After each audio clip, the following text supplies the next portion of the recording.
Issue 2 of Trail of Shadows came out last week, and while I'm late to reviewing it, I still think it's worth talking about. The story continues right where we left off, with both Jedi Investigator Emereick Caphor and Sian Holt back on Coruscant dealing with the horrors they both discovered. Sian Holt witnessed the murder of her partner Keefar Branto and was almost killed at the same time, while Emerick uncovered a very dark secret attached to his nursery rhyme. Both are dwelling hard on their discoveries when they are both summoned by Chancellor Lina So, who is hoping that both the Jedi and the Investigator can come together to work on solving this case, because they are somehow intertwined. In the first issue, Sian was worried that her partner Keefar Branto was relapsing back into his old ways, when in reality he was on a highly classified mission as an undercover operative, and was doing such a great job that Sian wasn't even able to pick up on it. But what's the connection? As it turns out, the Nihil have been trying to sell a high-valued weapon on the black market for a few months now, and the agent of the seller is the being that killed Keefar, a wanted murderer named Arathab Fal. While this meeting is going on, another one of the Republic's undercover agents is meeting with Arathab when he barges in, asking if the Pawan agent is in on the deal. The agent doesn't get a chance to answer, as someone else is wanting to meet with them, the Nihil. Emerick and Sian make their way towards the Vorzid sector to make their way to the apartment of the agent when they discover it's been turned into a full-on crime scene. And it's probably my favorite scene in this issue. The way they go into detail about all of the evidence is just mesmerizing, especially since it's a Star Wars comic.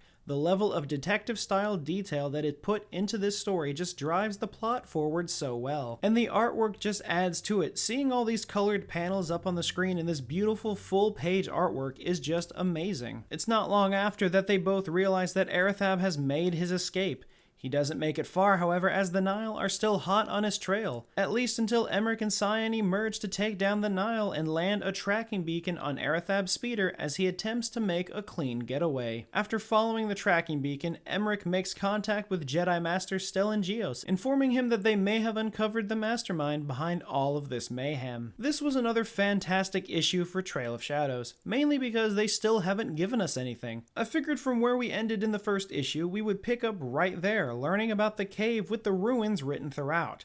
But now we're pushing on to other parts of the investigation and the plot is clearly thickening. I suppose this shouldn't be a surprise to me, seeing that this is a 5-issue story, so they can't just tell us everything right up front. But this underworld black market talk could open up some interesting avenues as we move forward with Trail of Shadows, preparing us for a big event that I think will take place in Claudia Gray's next novel, The Fallen Star, coming out in January. But that's everything I have to say about issue 2 of Trail of Shadows. What did you think? Do you like the direction the story is going? What do you think of the characters so far? And what do you think is going to happen in issue 3? Leave all of your thoughts in the comments below. As always, before you go, be sure to like the video and subscribe if you haven't. And remember, the Force will be with you. Always.